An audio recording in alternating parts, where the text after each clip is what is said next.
So in today's show, we're going to talk about how gratitude, recognition, and reflection will help you overcome the feeling that you're not good enough. Welcome to the Rise to Thrive show. I am your host, James Boardman. If you are coming through, please do let me know in some way, shape or form. And let me know if this resonates down below. Talk about your experiences if you want to feel like being open so that other people can share and learn. It's only fucking Friday again. I'm sure the weeks are just coming about quicker and quicker. Anyway, listen, I want to talk about you, and I want to talk about that feeling, that niggling feeling of not feeling good enough. When you're sitting there in your bed at night and you're looking up and you're thinking you don't feel up to expectations, you don't feel like you're good enough in your job role, you don't feel like you're a good enough dad, you don't feel like you're a good enough partner, husband, and it ends up eating you up all of the time. And I know that feeling because I've had that feeling now for 2 weeks in a row. Okay. I think it comes around as a multitude of events that we take in unconsciously around us. So the way that we are living our lives, the self-expectations that we set ourselves and how we visualize ourselves and how we should be. We also compare ourselves to other people. One of the reasons that I don't follow many people on Instagram, I don't follow anyone on Facebook, but especially on Instagram, is because even though some of them are my friends and they run really successful businesses, I can't help but slip into the comparison mark of maybe watching one of their videos or reading some of their content and thinking that I'm way short of the mark. And it's just that self-preservation almost that I walk away from following people or not putting in myself an environment where I then allow myself to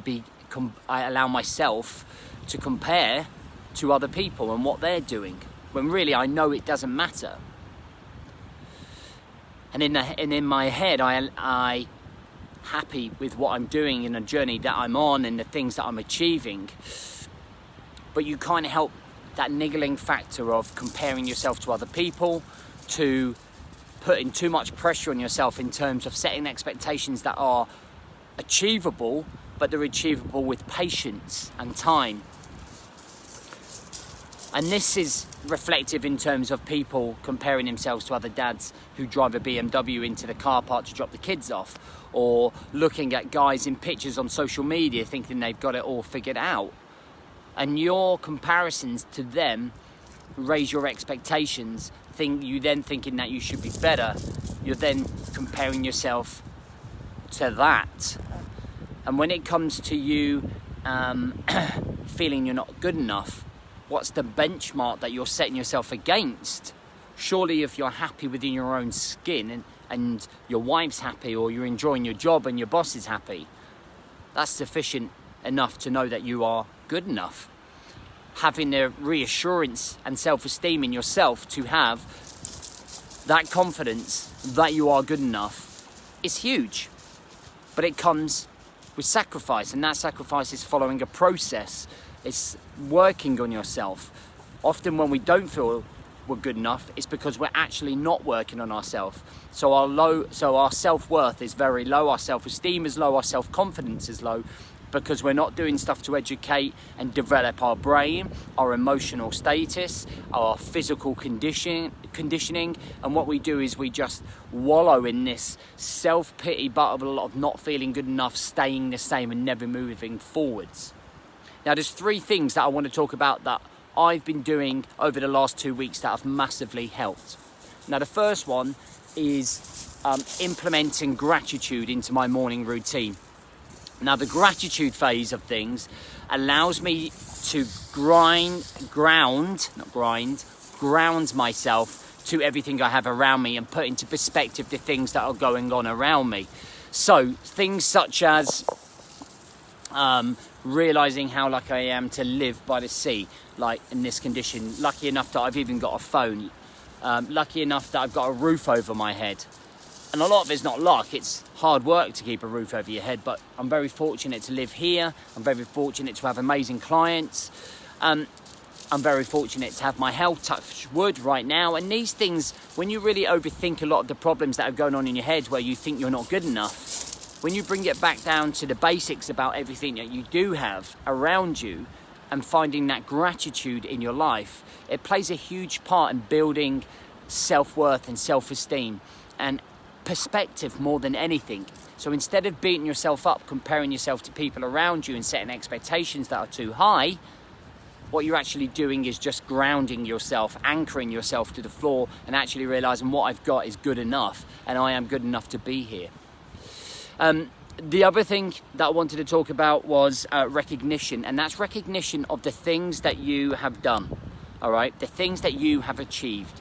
So if you have a kid that's 5-year-old, you've spent 5 years learning how to be a parent, from not having a clue how to be a parent to actually bringing up a 5-year-old. Sure, we all shout at our kids. Sure, we all fuck up as parents. But it's still a huge achievement, and that comes back to the gratitude thing. When we recognize the things that we have achieved in our lives and the points that and the things that we have got through and to the point where we are right now, instead of focusing on the things that we haven't done or the directions that we haven't taken or the decisions that we never made, we could be less harsh with ourselves and a bit kinder to ourselves. So that self-care is almost reflecting more on the things that you have achieved than the things you haven't. Sure, be aspirational and be focused in terms of achieving things that are going to make you happy, that are going to strive you and push you in the right process, in the right direction, and building that process. But we're talking about right now if you're feeling like you are not feeling like you're good enough. So that's gratitude, that's acknowledgement, and then the last one is reflection. I must look like someone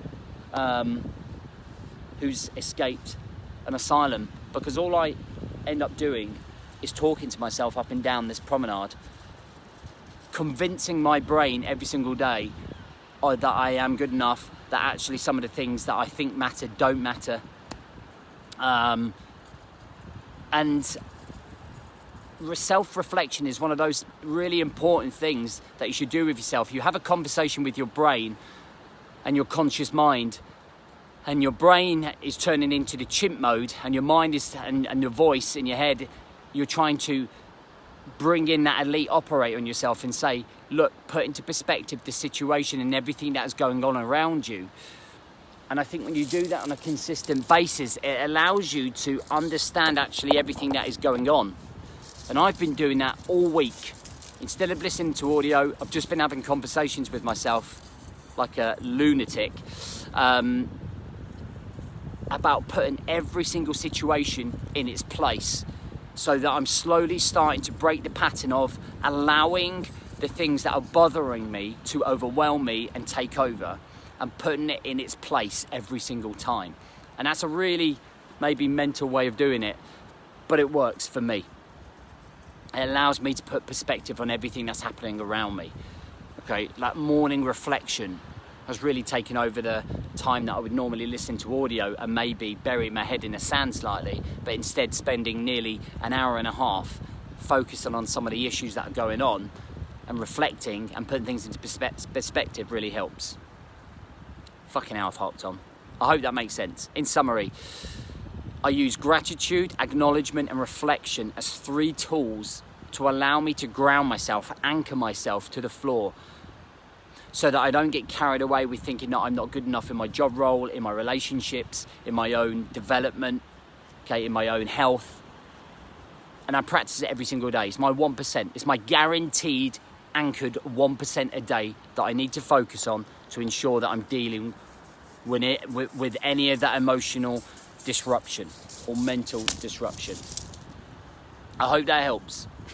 I hope you have a great weekend. If you're joining me for the 5-day program, I will see you Tuesday night for the introduction. If you're not on it, the link's up in the right up at the top. Get yourself on it. It's free and hugely beneficial with the 5 coaching sessions. Take it easy.